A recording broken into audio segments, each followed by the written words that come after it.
dan bukan untuk manusia. Kamu tahu bahwa dari Tuhanlah kamu akan menerima bagian yang ditentukan bagimu sebagai upah. Kristus adalah Tuhan dan kamu hambanya. Barang siapa berbuat kesalahannya, ia akan menanggung kesalahannya itu, karena Tuhan tidak memandang orang. Demikian nats untuk kita hari ini.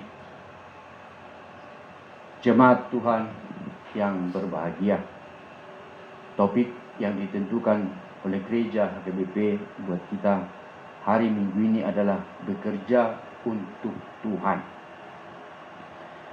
Pada awal-awal nats ini, Rasul Paulus menulis surat kepada jemaatnya di Kolose tentang bagaimana aturan sebuah rumah tangga yang harmonis bahagia, khususnya yang tercantum di dalam ayat 18 sampai dengan 21.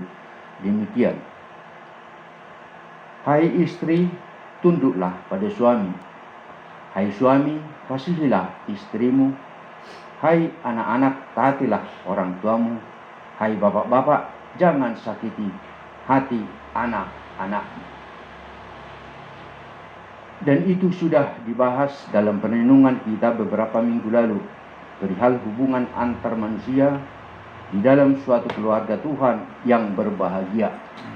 Selanjutnya pada nats 22 sampai dengan 25 Kolose 3 ini, Rasul Paulus menulis bagaimana seharusnya perilaku seorang hamba kepada tuannya supaya tidak berhati ataupun bermuka dua. Di depan tuannya dia baik, namun di belakang tuan dia berlaku sebaliknya. Dia berpesan, apapun juga yang kamu perbuat, perbuatlah dengan segenap hatimu seperti untuk Tuhan, bukan untuk manusia. Ayatnya yang ke-23. Akan tetapi pada akhir nats pada Kolose 3 ini ditutup dengan, barang siapa berbuat kesalahan, ia akan menanggung kesalahannya itu, karena Tuhan tidak memandang orang. Jemaat Tuhan yang dikasihi Yesus Kristus, mari sejenak kita renungkan untuk apakah kita ini dilahirkan di dunia ini, dan untuk apakah sebenarnya hidup kita ini. Orang-orang masa kini berlomba mencari dan memupuk kekayaan dengan harapan itu semua akan memberikan dia suatu kebahagiaan, juga keamanan terhadap dirinya. Bahkan dia melakukan apa saja demi mendapatkan hasil akhir yang ingin dicapainya. Nats ini berpesan, janganlah berbuat baik jika di depan tuanmu, namun berbuat sebaliknya di balik tuannya. Paulus berpesan, lakukanlah segala pekerjaanmu supaya berbuat pada Tuhan dan bukan untuk manusia. Artinya, lakukanlah dengan kerendahan hati, tulus tanpa mengharap imbalan balik, karena segala sesuatu telah diatur oleh Allah Bapa untuk kamu. Orang-orang terlalu sibuk mencari dan menumpuk bekal duniawi yang bisa dilihat oleh mata, lalu lupa mempelajari dan memikirkan kehidupan kelak, keabadian, yaitu abadi di dalam surga dan keabadian yang kekal, atau keabadian siksaan dengan ratapan dan kertak gigi dalam keabadian siksa api neraka. Sebagai ilustrasi kepada orang yang mengejar kebahagiaan dunia yang sia-sia sebagai berikut.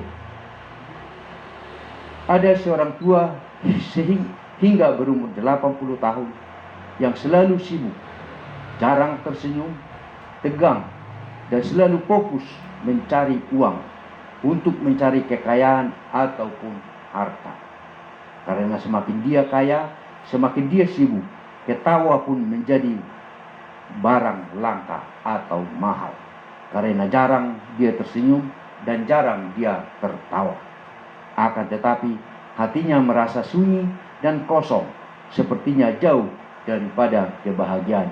Padahal dia bekerja tadinya untuk mencari kebahagiaan sendiri. Lalu suatu saat dia berhenti mencari kebahagiaan itu dan dia mulai tersenyum pada setiap orang. Dia mulai girang dan hidupnya mulai enjoy. Teman-temannya bertanya, "Tuhan sepertinya santai dan gembira amat, tak tegang lagi dan serius, dan seperti tanpa beban." Lalu dia menjawab, "Saya sudah bahagia saat ini karena saya sudah melupakan untuk mencari kebahagiaan seperti yang lalu-lalu.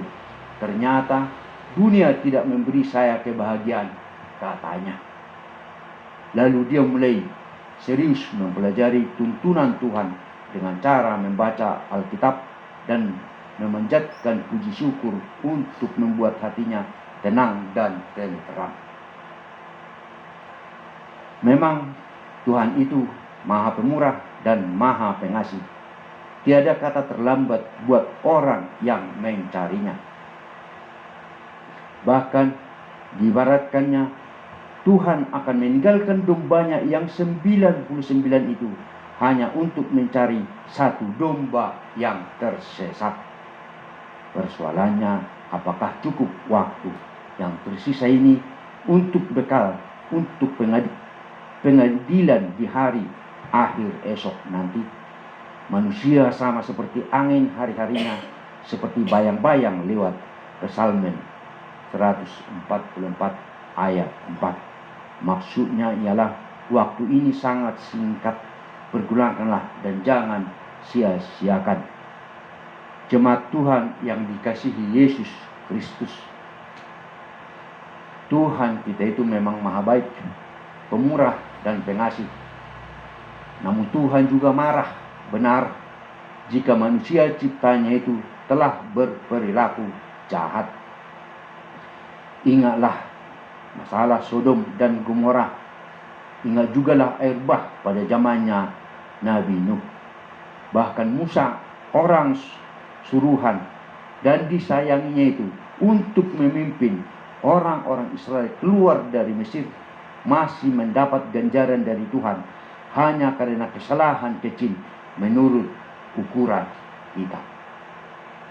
Saat itu Musa telah berumur 120 tahun.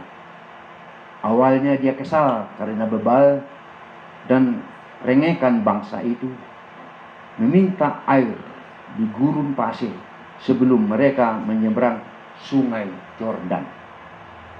Awalnya Tuhan menyuruh Musa untuk berbicara kepada batu itu.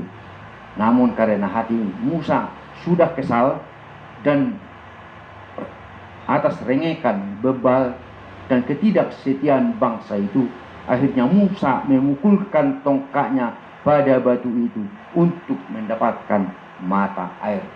Alhasil Musa tidak diperkenankan oleh Tuhan masuk ke tanah perjanjian itu, ke tanah Kanaan, dan dia hanya boleh melihatnya dari atas gunung. Maka genaplah apa yang tertulis di dalam Wahyu 3 ayat 19. Barang siapa kukasihi, ia kutegur, sebab itu relakanlah hatimu dan bertobatlah. Jemaat yang dikasihi Tuhan kita Yesus Kristus, seringkali di dalam hidup ini kita selalu mengandalkan kemampuan kita sendiri. Kita sulit membedakan yang mana gaji dan yang mana pendapatan, yang mana rezeki. Gaji itu atau pendapatan itu kita dapatkan dari kemampuan fisik kita dan hasil olahan otak manusia, yang hasilnya pendapatan sebesar apapun tetap tidak mencukupi di dalam kehidupan ini. Sedangkan rezeki itu adalah pemberian Tuhan, maka sekecil apapun itu akan bisa mencukupi jika dibalut dengan ketenangan dan ketulusan hati, sebagaimana tertulis dalam Yeremia 2 ayatnya yang ke-13.